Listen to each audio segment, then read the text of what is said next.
Boredom అనేది existence లో లేనిది, ఓకే. Non existential. ఎగ్జిస్టెన్స్ లో లేని కొన్ని విషయాలు చెప్తే ఎవరికి వాళ్ళు ఆలోచించుకోండి. హేట్రెడ్ లేదు, ఓకే. అంటే ద్వేషం లేదు, మామూలుగా అయితే లేదు. ఎగ్జిస్టెన్స్ లో లేదు. మామూలు ఎందుకు లేదు, అందరిలో ఉంటది. ఓకే. ఓకే. ఎగ్జిస్టెన్స్ లో లేదు. ఓకే. ప్రతీకారం ఉండదు. సో ప్రతీకారం ఉండదు. తర్వాత అసహ్యం ఉండదు. ఎగ్జిస్టెన్స్ లో అసహ్యం లేదు. చిన్నపిల్లలకు అసహ్యం ఉంటుందా? జుగుప్స ఉండదు. ఉండదు. ఈర్ష్య ఉండదు. ఎగ్జిస్టెన్స్ లో పోలిక ఉండదు. కానీ ఎగ్జిస్టెన్స్ లో ఎటర్నల్ హార్మనీ ఉంటుంది, సామరస్యం. ఆధ్యాత్మికత అంటే ఎగ్జిస్టెన్స్ లో ఉన్న వాటిని పట్టుకొని ఎగ్జిస్టెన్స్ లేని వాటిని వదిలేయడం. అట్లా అనుకుంటే సరిపోతుంది. సో ఇప్పుడు పేషెన్స్ ఎగ్జిస్టెన్స్ లో ఉంది, బోర్డమ్ ఎగ్జిస్టెన్స్ లో లేదు. బోర్డమ్ ఓన్లీ మానవ జాతికి మాత్రమే ఉంది. ఎలుకకు లేదు, పిల్లికి లేదు, ఎవ్వరికి లేదు, మనిషికి ఉంది. దానికి కారణం ఏమిటనేది, ఎందుకంటే నేను అంతులేని బోర్డమ్ ఎక్స్పీరియన్స్ చేసిన. ఓకే. అది ఇట్లా ఒక్కొక్కసారి ఇట్లా పట్టుకుంటుంది. రోజంతా ఏముండదు, ఫ్రెండ్స్తో మాట్లాడుతుంటే ఏముండదు, మంచిగా చిల్లింగ్ ఉంటుంది. ఆ తర్వాత ఇప్పుడు మనం ఏకాంతంలోకి దెట్టబడతాం, రాత్రి పడుకోవాలి, ఆ కొన్ని గంటలు ఉంటుంది, అప్పుడు వస్తుంది కూడా. సమ్ టైమ్స్ సినిమా చూస్తుంటుంది, బోర్ వచ్చింది నాకు, ఎందుకు తెలియదు అసలు. తర్వాత I came to know about it. మనం అన్నావు కదా ఎట్లా పోయిందని, చిన్నది చేస్తే పోయింది. ఇప్పుడు లేదు బోర్డమ్. 2009, 10 తర్వాత I have never experience boredom. అంటే నా దగ్గర డబ్బు ఉండని, డబ్బు లేకపోని, మనుషులు ఉండని, ఉండకపోని, నేను పని చేయకపోని. చాలా మంది బోర్డమ్ నుంచి ఎస్కేప్ అవ్వడానికి పని చేస్తారు. అది కూడా చేయాల్సిన అవసరం లేదు. I can just be. Small doubt sir, అంతులేని కష్టం వచ్చినా బోర్డమ్ ఉండదుగా? వాటికి సంబంధం లేదు, బోర్డమ్ కష్టానికి ఏం సంబంధం. అది ఎస్కేప్. నేను చెప్పేది you are escaping. I'm not talking about how to escape from. ఇప్పుడు తాగితే కూడా బోర్డమ్ పోవచ్చు, ఓకే. ఏమీ చేయకపోయినా. నువ్వు ఐడల్గా ఉన్నా బోర్డమ్ ఉండటానికి వీల్లేదు అంత. సో అది ఎట్లా అంటే, దాని యొక్క ప్రతిదానికి ఒక పీక్ ఉంటుంది కదా, అది కబళించి వేసేంత ఎక్స్పీరియన్స్ చేసిన. బికాజ్ అది నన్ను హాంట్ చేసింది. హాంట్ అంటే బోర్డమ్మే. ఓకే. ఎక్స్పీరియన్స్ అవ్వాలి. బోర్డమ్ ఎక్స్పీరియన్స్ చేస్తున్నదే చెప్తున్నాను. ఓకే. అంటే అది వెంటాడుతున్నది ఎవ్రీడే. అవును. అది ఎలా ఉండేదంటే, ఇప్పుడు రూమ్ లో ఒంటరిగా ఉన్నాం, అన్ని ఉన్నా ఏది చూడట్లేదు మనం, ఓకే. ఈ బోర్డమ్ పట్టుకుంది. తర్వాత ఇప్పటిలాగా షార్ట్స్ అట్లాంటివి ఏమి లేవు. ఇప్పుడు అది ఎవరికి ఎక్స్పీరియన్స్ చేసే అవకాశం కూడా లేదు. ఇప్పుడు బోర్డమ్ లేదు, ఎందుకంటే బోర్ కొట్టేయకుండా ఏదో చూస్తున్నారు, ఏదో చేస్తున్నారు. అవును. తద్వారా you are engaging yourself in some activity. అది కాదు. ఎస్కేప్ అవుతున్నారు దీని నుంచి. ఓకే. ఇప్పుడు ఒక సినిమా ఉందనుకో, ఇది చూసేసిన అనిపించి బోర్ వస్తుంది. ఒక ఫ్రెండ్ ఏదో మాట్లాడుతున్నాడు, ఐఎమ్ బోర్డ్ ఆఫ్ హిమ్. అతని మాటలు నాకు తెలుసు, ఆల్రెడీ తెలిసిన బోర్ వస్తుంది. సో ఎందుకు బోర్ వస్తుంది అనే దానికి నాకు 2 కారణాలు దొరుకుతాయి. అందులో ఒక కారణం, నీ మైండ్ నీకు పరిచయం ఉన్న అన్నిటినీ తెలుసు అని చెప్తుంది. రెండోది, కొత్త దాన్ని అన్వేషించడానికి ద్వారం దొరుకుతలేదు. అంటే what's your you are touching or seeing or feeling, అదంతా నీకు తెలుసు అని ఒక భావన ఏర్పడ్డది. అందుకని బోర్ వచ్చేసింది. ఇప్పుడు ఉదాహరణకి ఒక ప్రేమికుడికి ప్రియురాలు బోర్ ఎందుకు వచ్చిందంటే, ఆమె తెలిసిపోయింది, ఆమె ఎలా మాట్లాడుతుంది, ఆమె శరీరం ఎలా ఉంది, వాయిస్ వర్స, ఆమె ఎలా వంట చేస్తుంది, ఆమె కోపం వస్తే ఏం చేస్తుంది, ఆమెకు ఆనందం వస్తే ఏం చేస్తుంది, ఎవ్రీథింగ్, ఎవ్రీ డీటెయిల్ నీకు తెలిసింది అనుకో, that is the beginning of boredom. రెండోది, నేను తెలుసుకున్నది ఏ పుస్తకంలో రాయని విషయం ఏంటంటే, కౌంటింగ్ అనేది బోర్డమ్ కి పెద్ద బిగినింగ్ అని తెలుసు. నువ్వు నన్ను కలిసావు, ఎల్లుండి కలుస్తావు, నువ్వు మళ్ళా ఎన్నోసారి కలిసినట్టు అడుగుతున్నా, ఎన్నోసారి కలిసి, ఆ రెండోసారి అన్నది బోర్డమ్ బిగినింగ్ అనమాట. సో ఎప్పుడు ఫస్ట్ టైం కలిసినట్టే కాదు, నో ఎగ్జైటింగ్, నో అసలు ఆ పదాలు అనేవి లేవు. అది మన ఎక్స్పెక్టేషన్ వల్ల ఎగ్జైట్మెంట్ వస్తుంది. ఎగ్జైట్మెంట్ ఎక్కడ ఉంది, ఏమి లేదు. అది మళ్ళీ ఎక్స్పెక్టేషన్ వల్ల ఎగ్జైట్మెంట్ ఉంది. లేదా నీ మనసులో క్రియేట్ చేసుకున్న ఒక స్టోరీ, ఆ స్టోరీకి మ్యాచ్ అవుతున్న వ్యక్తిని కలుస్తున్నందుకు ఎగ్జైట్మెంట్ ఉంది. నిజానికి ఏ ఎగ్జైట్మెంట్ ఉండకూడదు, రోగం అది. You should be feel normal when you see somebody. నీ బ్రీత్లో ఆర్డర్నెస్ ఉండాలి, ఒక మోడరేట్నెస్ ఉండాలి, సహజ శ్వాస ఉండాలి. ఎగ్జైట్మెంట్ ఉంది అనుకో ఎంతసేపు ఉంటుంది, దిగిపోద్ది.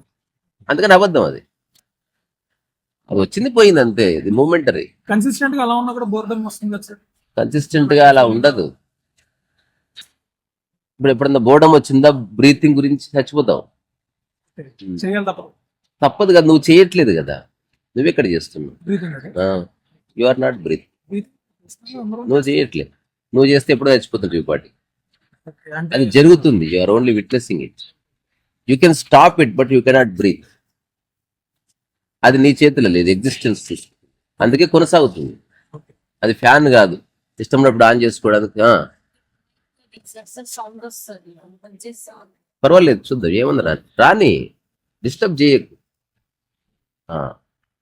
అదేమిటి ఏదో చెప్తున్నా వస్తుంది. కాదు, విట్నెస్ చేస్తున్నాం ఎవరో బ్రీత్ ఎవరు చేయరు.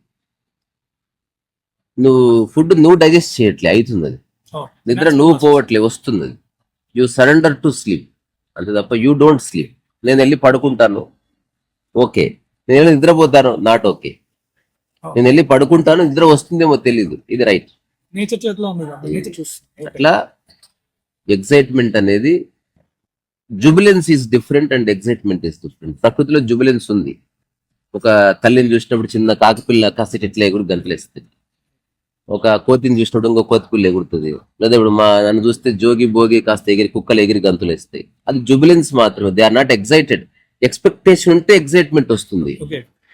చూసినప్పుడు ఫస్ట్ టైం చూసిన అనుభూతి కలిగితే జుబిలెన్స్ వస్తుంది. అందులో ఎక్స్పెక్టేషన్ ఏం లేదు. నువ్వు బిస్కెట్ ఇవ్వకపోతే డిసప్పాయింట్ అవ్వడం ఏమి ఉండదు. అట్లా కాకుండా ఎక్స్పెక్టేషన్ ఉన్నప్పుడు ఒక ఎక్సైట్మెంట్ వచ్చింది, బట్ డిసప్పాయింట్మెంట్ వెంటనే వచ్చేస్తుంది అని. Because you are expecting something, you are excited.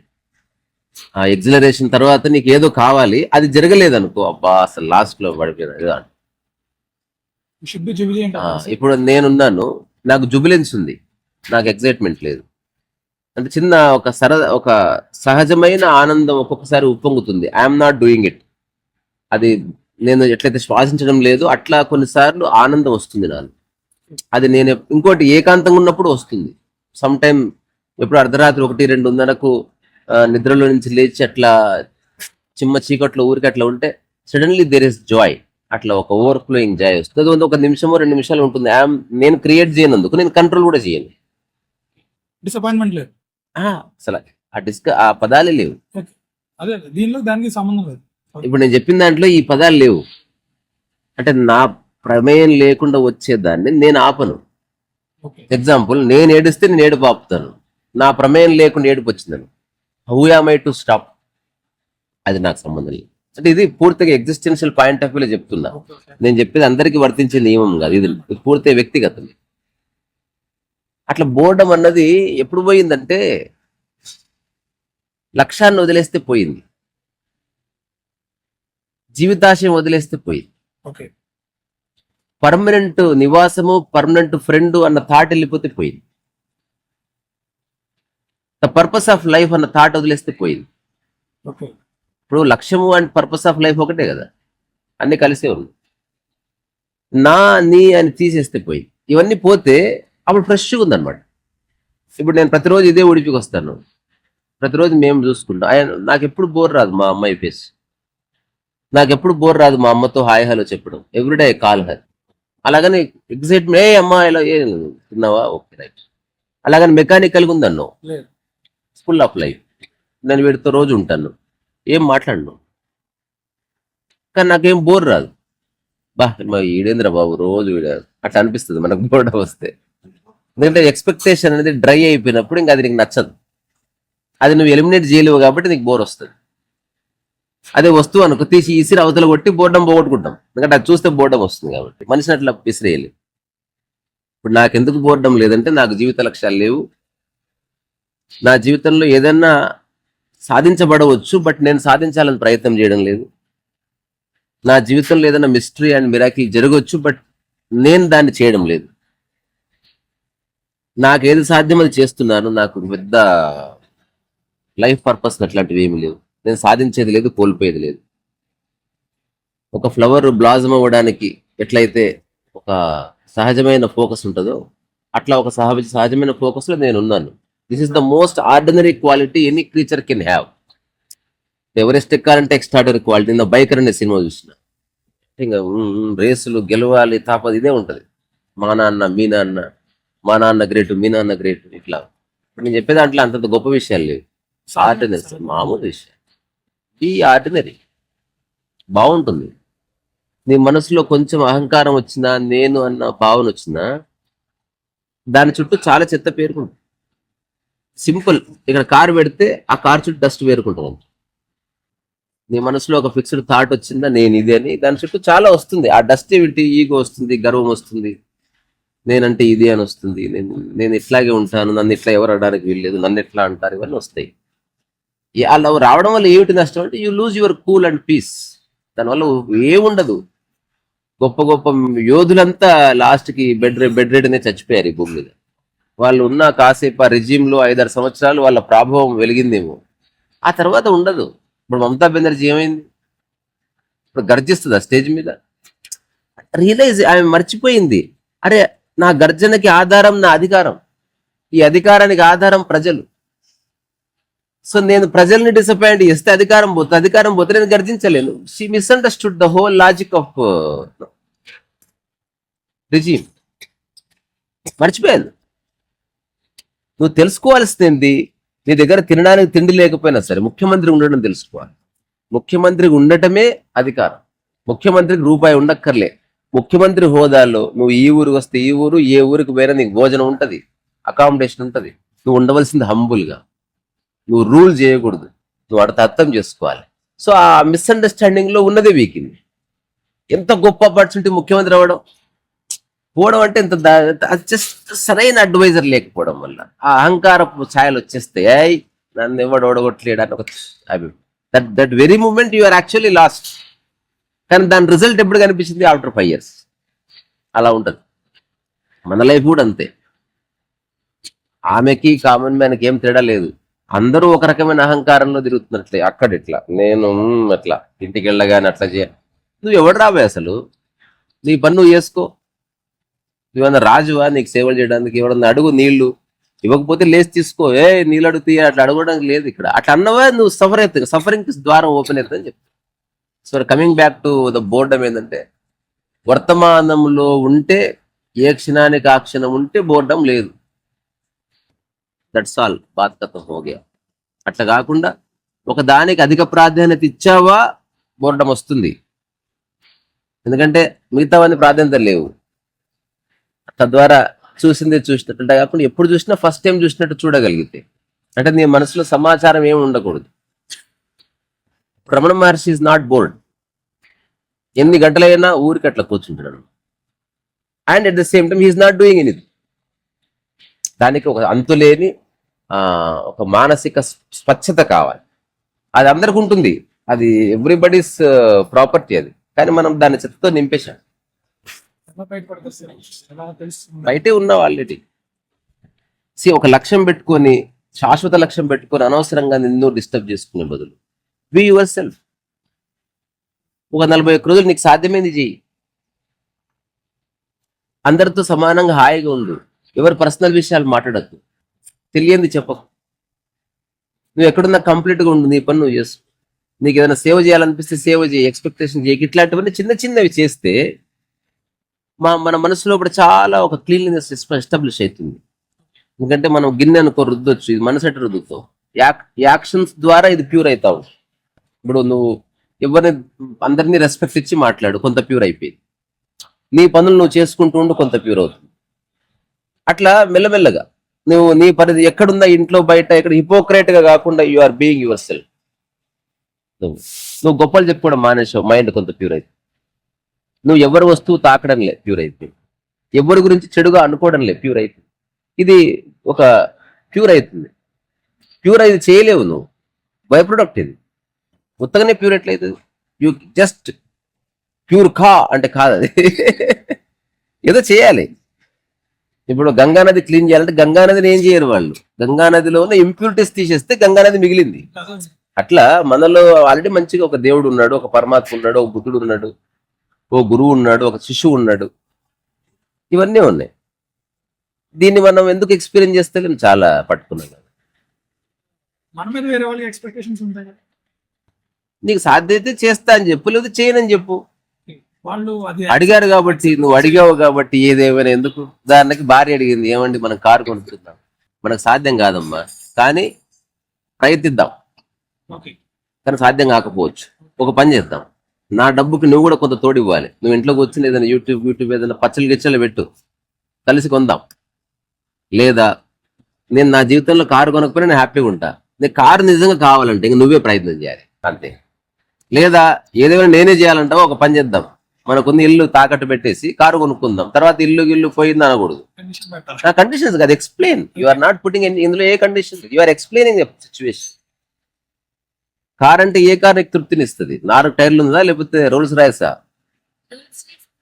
ఉంటాయి, కానీ దాని కూడా 4 ఉన్నాయి కదా. అంటే నీకు ఈ డబ్బులు ఉన్న దాన్ని బట్టి కారు కొంటున్నావు. You are not interested in the car. లాస్ట్కి నీ ఆర్థిక పరిస్థితే కార్ నిర్ణయిస్తుంది. నిజంగా కారు కొనాలంటే నేను ఎందుకు ఫస్ట్ హ్యాండ్ కొన్నాను తెలుసా?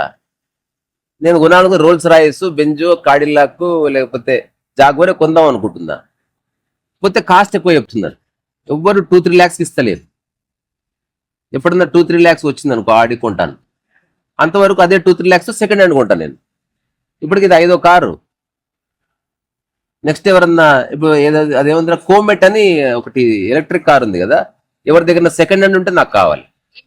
కోమెట్ అని చిన్న కారు ఉంటది, అంటే చదువుకున్న ఆటో అది. అది నాకు కావాలి. అంటే హోండా యాక్టివ్ వేసుకుని తిరిగి బదులు ఐ వాంట్ టు బీ కోమెట్, అట్లా దాంట్లో తిరుగుదామని. అది ఉంటే ఎవ్వరు సామాన్ పెట్టరు, అది ఉంటే లావుందో లెక్కరు, అది ఉంటే ఎక్కువ మంది ఎక్కించుకొని అడిగారు, ఎందుకంటే చిన్నగా ఉంటుంది. అప్పుడు నేను ఫ్రీ అయిపోవచ్చు ఈ సోకాల్ సమాజం నుంచి. సో ఎక్కడన్నా యూట్యూబ్లో నా ఫ్రెండ్స్ ఎవరన్నా వినేవాళ్ళు సెకండ్ హ్యాండ్ కొంచెం కమర్షియల్గా కాకుండా అవుట్ ఆఫ్ కంపాషన్ ఎంతో కొంత ధరకి వీడికి అంటగడదాం అనుకుంటే అట్లా. So I'm ready to buy. అది నాకు క్యూరియాసిటీ ఉంది దాని మీద. నేను సెర్చ్ చేస్తున్నా, నాకు సెకండ్ హ్యాండ్ అమ్మేవాళ్ళు దొరకలే. First hand almost 12 lakhs, 10 lakhs, 13 lakhs అట్లా ఉంది. సో ఐ డోంట్ వాంట్, నా దగ్గర 10 lakhs ఉన్నాయి, but I don't want waste money for car. నేను ఐ కెన్ స్పెండ్ ఎక్కడో మీడియం దాని కింద. I don't want waste for money for car. No, అది కూడా లిబరేట్ అవ్వాలి. నాకొద్దు, నాకు కార్ చాలు. ఏసీ ఉందా, ఇంజన్ బాగుందా, బాత్కతం, పైన 2-3 సొట్టలు పడ్డా నో ప్రాబ్లం. ఎవ్రీ వర్క్ లో లిబరేషన్ ఉందంటారు. మనకే మస్తు సొట్టలు ఉన్నాయి, కారు కొంటే ఏమవుతుంది అట్లా.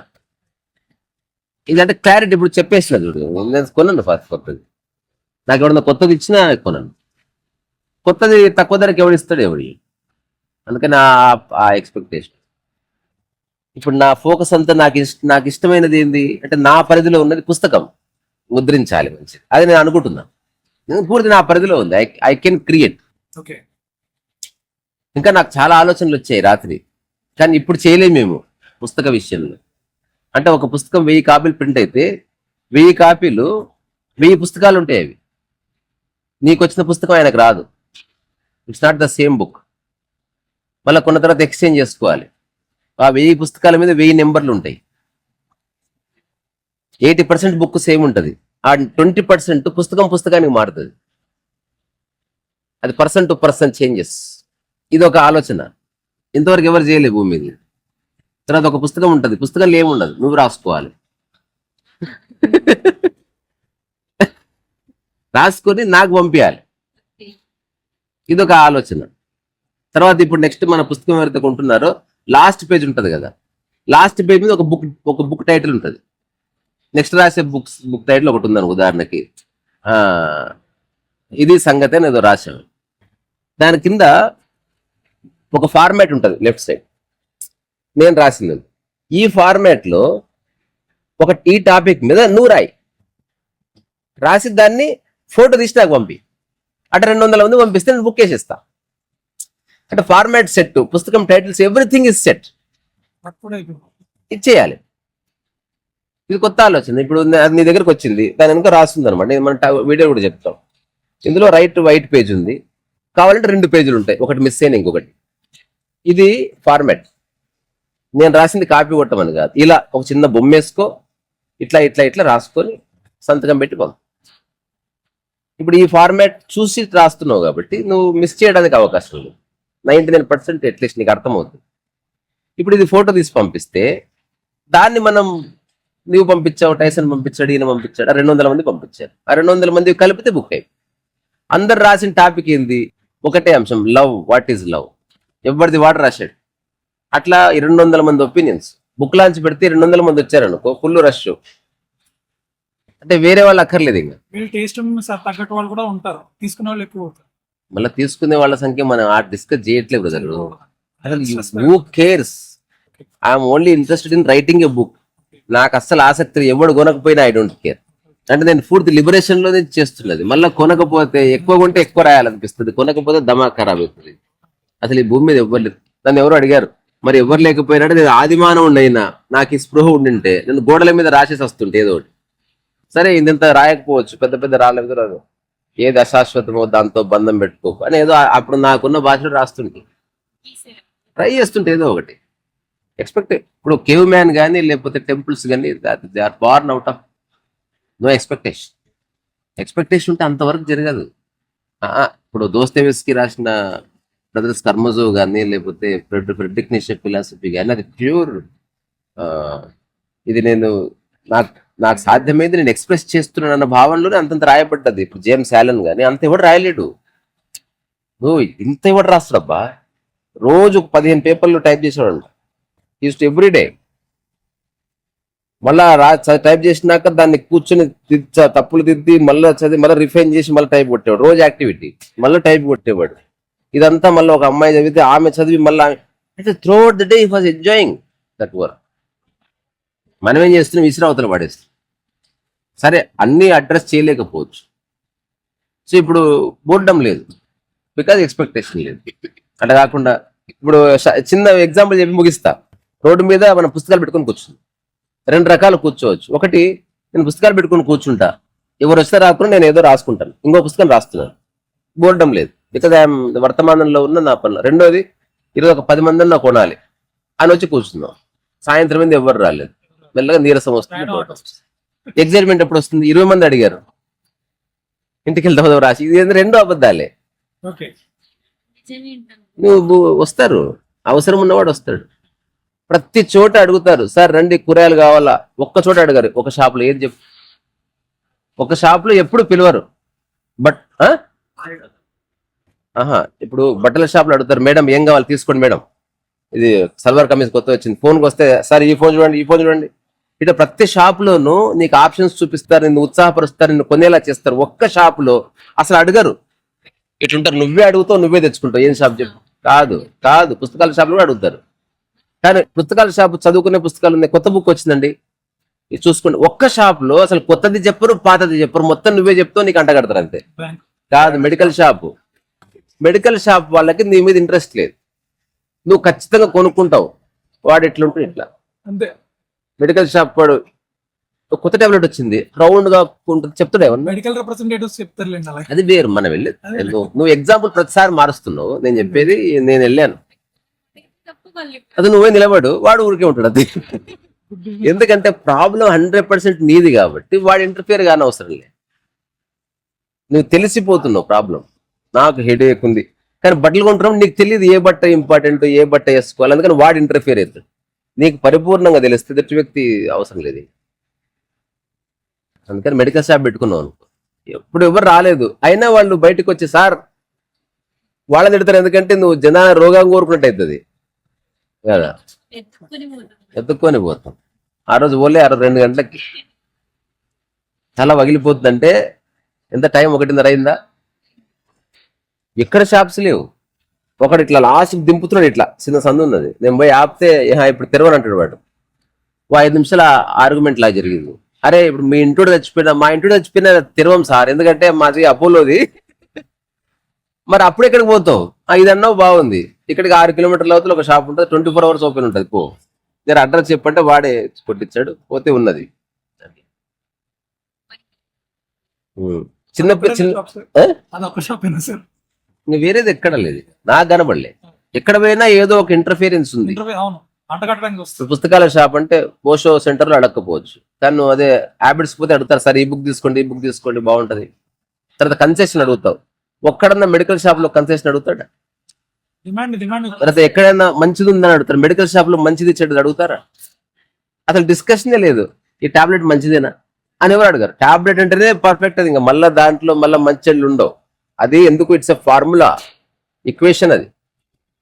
అది మెజర్ చేసి తీసుకొచ్చిన ఒక ఫార్ములా. అది మనం వేసుకునే సల్వార్ కమీజ్ కాదు. అది కొంచెం ఎక్కువైతే తక్కువ చేసుకోవచ్చు, తక్కువైతే లూజ్ చేసుకోవచ్చు. టాబ్లెట్ ఇట్స్ 20 mg బాత్ కథం.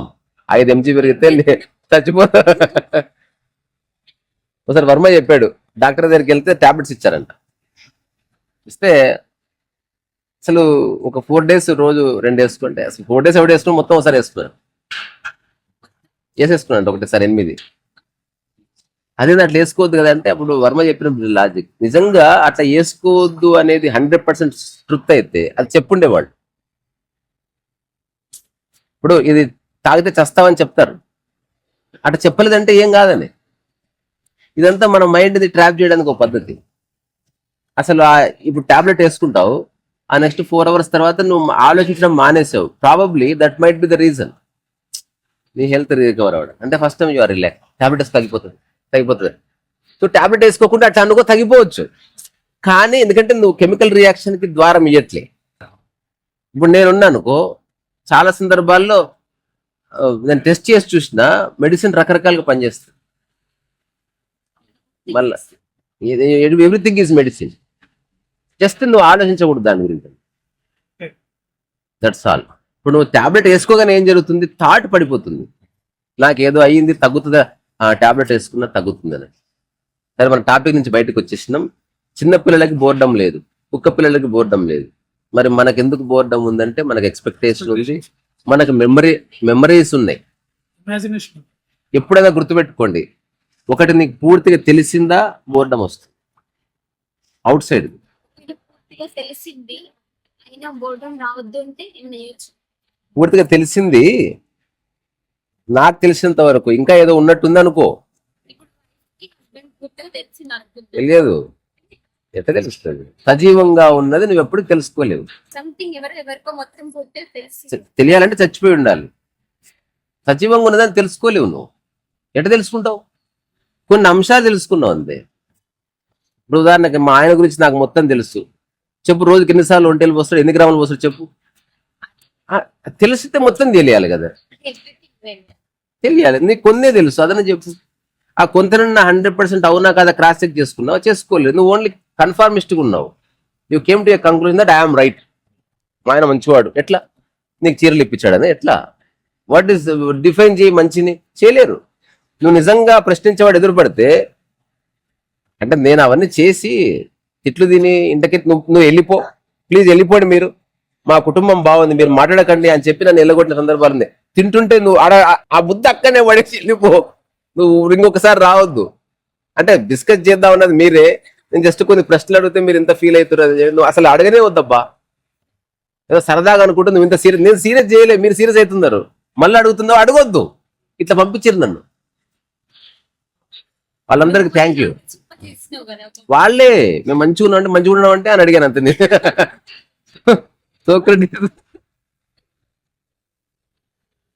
ఉదాహరణకి అసలు మా ఆయన పెళ్ళి అయినప్పుడు సిగరెట్ వదిలేశాడు, ఇప్పటివరకు తాగలేదంటే నేను నమ్మనన్నా. నేను అన్నది ఇంతే కదా, అరే నువ్వు నమ్మనని ఎట్లా అంటావు? అరే అది నీ నమ్మకం అబ్బా, నమ్మకమే. నాకు నమ్మకం లేదు. అసలు నువ్వెవడు నమ్మడానికి? అట్లాంటప్పుడు నువ్వు నాకెందుకు చెప్తున్నావు? కథం అంటే నువ్వు నువ్వు నాకేం చెప్పకు మేన గురించి. అలాంటప్పుడు నేను కూడా ఒపీనియన్ క్రియేట్ చేసుకుంటా. నేనైతే నమ్మను. ఆయన పెదాలు చూడు నల్లగా ఉన్నాయి, మామూలుగా అయితే ఎవరికి అటు ఏమండి స్టార్ట్. ఇంకొకటి సరదాగా అడుగుదాం. ఇప్పుడు ఆఫీస్కి వెళ్తాడు, ఇంటికి వస్తాడు.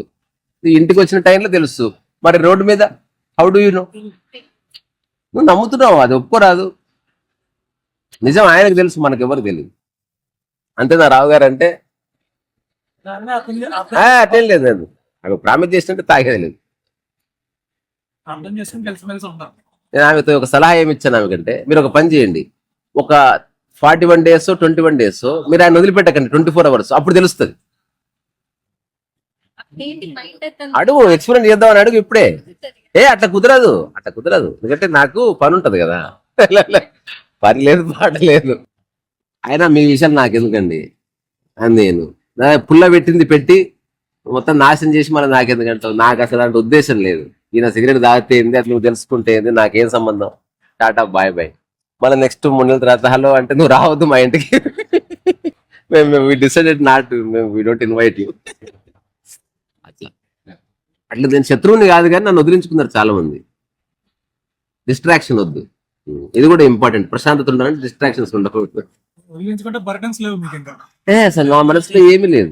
I'm like that small kid. వాడు ఎంత ఫ్రెష్గా ఉన్నాడో నేను మానసిక అవస్థలో అంత ఫ్రెష్ ఉన్నాను. Emptiness is same. ఒక ప్యాలెస్ ఎంటీ ఉంది, ఒక మామూలు గుడిసె ఎంటీగా ఉంది. Emptiness is same. అది రూపానికి సంబంధించింది కాదు. వెళ్దావారా?